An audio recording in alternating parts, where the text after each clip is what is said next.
You're watching Fox 10 Phoenix now. All right, let's get to your headlines. All new this morning, a Phoenix police SUV involved in a crash. This happened at 7th Street in Camelback through the overnight hours.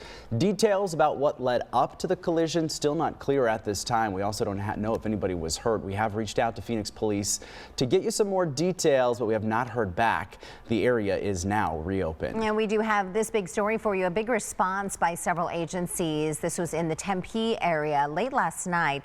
The off-ramp of the I-10 to Elliott. It appears 2 vehicles were involved in the crash. We are waiting for additional details, but a closer look at these images the photojournalists here gathered in the overnight hours. Really a lot of damage here to these 2 vehicles. It's a pretty bad crash. So we will bring you new details as soon as we receive it. We don't know how badly anyone was injured, and we have reached out to Tempe police for more details. Another weather record has been set here in Phoenix. Yesterday's high temperature falling just shy of those triple digits. We topped out right at 99 degrees. So that happened as the Phoenix City Council unveiled its new heat response plan for the summer. So that includes a new 24-hour cooling center that will be open near Central and Jackson, which can accommodate more people than last year's center at the Burton Bar Library. Also, Cholla, Harmon, and the Yucca Public Libraries will extend their operating hours until 10 p.m. Monday through Saturday and from noon to 10 p.m. on Sundays. These locations will be able to provide water and cooling supplies for anyone who needs it. Last summer, around half of the 602 heat-related deaths in the valley were people experiencing homelessness. Happening tomorrow, Phoenix Parks and Rec will consider changes to trail closures. So currently, trails close on days when the National Weather Service issues an extreme heat warning. Now the board is thinking about changing that very policy to close trails when temperatures reach 105. They're just trying to keep the community safe. There's a lot of people who hit the trails in those midday hours, and those temperatures, they'll creep up on you real quick. Members are set to vote on this new proposal tomorrow. And with the rising temperatures and dry conditions, the risk of wildfires is also increasing here in our state. So happening today, firefighters will be hard at work getting ready for those hot months when our chances of wildfire increase. Irene Snyder is live with details on the training and what they're learning. Hi, Irene. Good morning, guys. Well, state, federal, and local fire departments are all going to be gathering at Lake Pleasant later on this morning to help prep for the upcoming wildfire season. Now it's the Arizona Department of Forestry and Fire Management, the Central Arizona Wildland Response Team's annual interagency wildland fire training. This annual refresher providing collaborative training for various fire crews. Around 20 different agencies are taking part to make sure they're all on the same page before temperatures really heat up and wildfire season officially begins. Following a very dry winter, but expectations of above normal monsoon activity this summer, conditions are right for fires across the state. According to the Bureau of Land Management, lightning strikes are responsible for 81% of wildfires in Arizona. And as we saw in California earlier on this year, wildfires can happen at any time of the year. That's why it's a good idea to always be prepared. We'll send it back to you. Irene, thank you. Happening in just a few hours from now, funeral services will begin for former Arizona Congressman Raul Grijalva. The longtime House representative passed away earlier this month after a years-long battle with cancer. Services are going to be held at 10 o'clock this morning at Tucson's St. Augustine Cathedral, along with the celebration of Grijalva's life this afternoon at the El Casino Ballroom. Grijalva served in the House for 23 years, representing Arizona's 7th District. He stepped down from his role as ranking Democrat on the House National Resource Committee earlier this year after announcing he would retire and not seek re-election in 2026. Raul Grijalva was 77 years old. Turning now to a Fox 10 follow-up on the growing concerns over the genetic testing company 23andMe. The company announced it's filing for bankruptcy and could be sold to the highest bidder. Now, Arizona Attorney General Chris Mays and other state attorneys general, they are recommending that if you have used this service, you should request that any DNA samples be destroyed. Mays says the bankruptcy raises the risk that 23andMe may attempt to sell your genetic data and other private information they may have. Since 23andMe announced its bankruptcy, we've heard several reports of customers facing long wait times. The website is very slow. There's error messages and having to make multiple attempts to delete the data. We have a Fox follow-up on the 22 Arizona tribal flags that were taken down at the Phoenix Veterans Affairs Hospital last week. They now have a new home at Governor Katie Hobbs' office. Last week, the Trump administration issued new rules limiting which flags could be flown on Department of Veterans Affairs property, which resulted in their removal. Leaders from many of the state's tribal governments praised the move and also called on the federal government to allow the flags to be returned. In the meantime, Governor Katie Hobbs says, quote, Arizona is proud of the tribal veterans who sacrificed for their country. We should recognize their service, not disrespect their heritage. We've got new details on a forceful arrest that made national headlines last summer.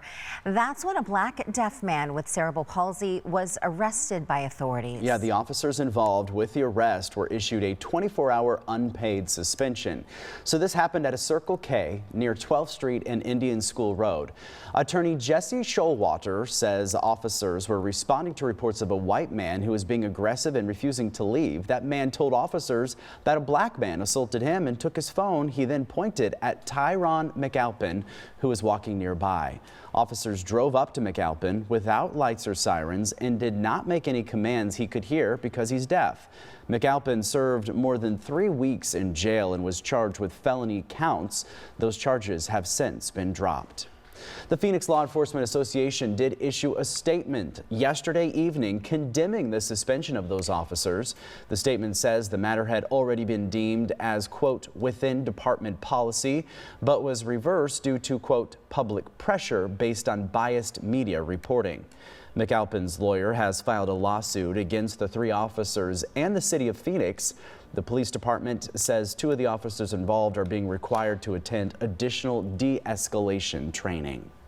Time now 7:32 and a Fox follow-up and a sad ending in the search for a popular yoga instructor here in the Valley. Yeah, we've been following this story. We have a sad headline to bring you this morning. Marcus Freiberger, who's been missing now for weeks, has now been found dead, unfortunately, 45 years old. Here's a photograph of him. He was last seen in the Biltmore area February 21st, so a month ago. Reportedly scheduled to go on a blind date in downtown Phoenix. Nearly a month later now, officers were called about a body in a rock quarry near 15th Avenue and Broadway Road in Phoenix. The body was later identified as Freiberger, so we did speak with his friends, and they're just looking for answers right now. Definitely strange. I mean, he had some things going on in his life. I think he was making some life changes. He was very much looking forward to that. It was going to be a good thing. You know, we here at Fox 10 spoke with his father not too long ago, and this is a little bit of closure for him, but heartbreaking news to bring the family and friends at this hour. Police say this is being treated as a death investigation. They're hoping someone with knowledge of what happened will call silent witness. You can remain anonymous. That number is 480-WITNESS. Turning now to a Fox 10 follow-up, the chair for the Arizona Health and Human Services is calling for an investigation into group home regulations. This comes after the murder of a 14-year-old little girl from the Apache tribe, Emily Pike. Police say the teen ran away from a Mesa group home back in January. Her dismembered body was found a month later near Globe. Authorities are still searching for her murderer. The FBI launching a new task force after a series of attacks at Tesla dealerships across the country. Attacks have been reported in at least a dozen states, and Tesla owner Elon Musk was put in charge of the Department of Government Efficiency. The head of the FBI and Attorney General called the attacks acts of domestic terrorism.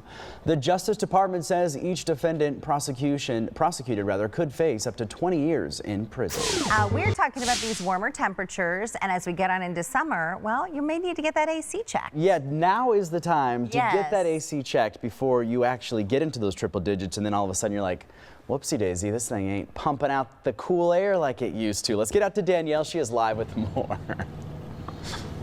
Yes, good morning. And those ACs, I'm sure they're a little sleepy right now because we are just kind of getting out of winter, and those triple-digit temperatures, unfortunately, are right around the corner. So how to get those ACs prepped, how to make sure everything is up and running so you can stay cool in your home, we're going to leave that to Conrad because I know nothing about it. Conrad with Complete Comfort Home Services.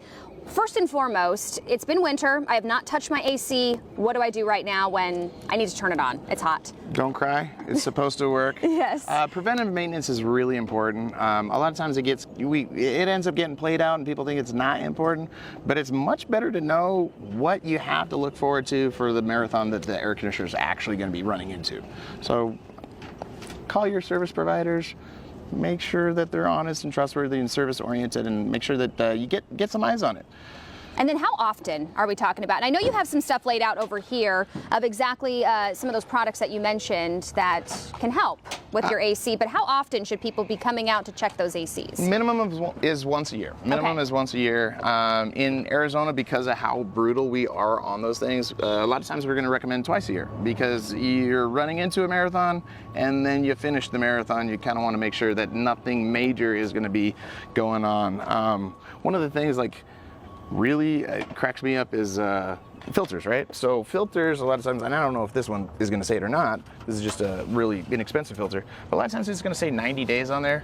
Not in Arizona. 30 days when it's running 24/7 like we're going to be running into. So in the wintertime, maybe 90 days, but every 30 days on your filter. And what else is some of this things up here? What are we looking at? So this is just this is a P-trap. It's part of your drain line connection. Condensate is going to collect on your indoor equipment. These guys get clogged up all the time, and when you have water, and especially in Arizona where we have our equipment up in the attic, if this stuff gets backed up, it's going to spill over into the drywall, and you're going to have a nightmare. So they should be clearing the drain line, testing the drain line.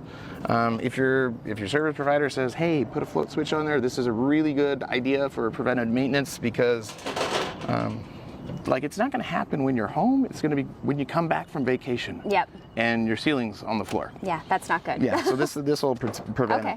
Perfect. Yeah. And then how long is a maintenance trip from you guys? If you guys are coming out to my home, what can I expect? You should expect about an hour. Package units, if it's all in one kind of thing, sometimes that could be a little bit quicker. All the equipment's right there in front of you. But if it's a split system, at least an hour. If it's difficult to get to, it might be a little bit more than that. About an hour. Perfect. Conrad, how do we find you if we want you guys to come out? Phone call is always awesome. Pam's our dispatcher, and she's fantastic. And guess what? You can hear her smile through the phone. So our phone number, 480-630-4485.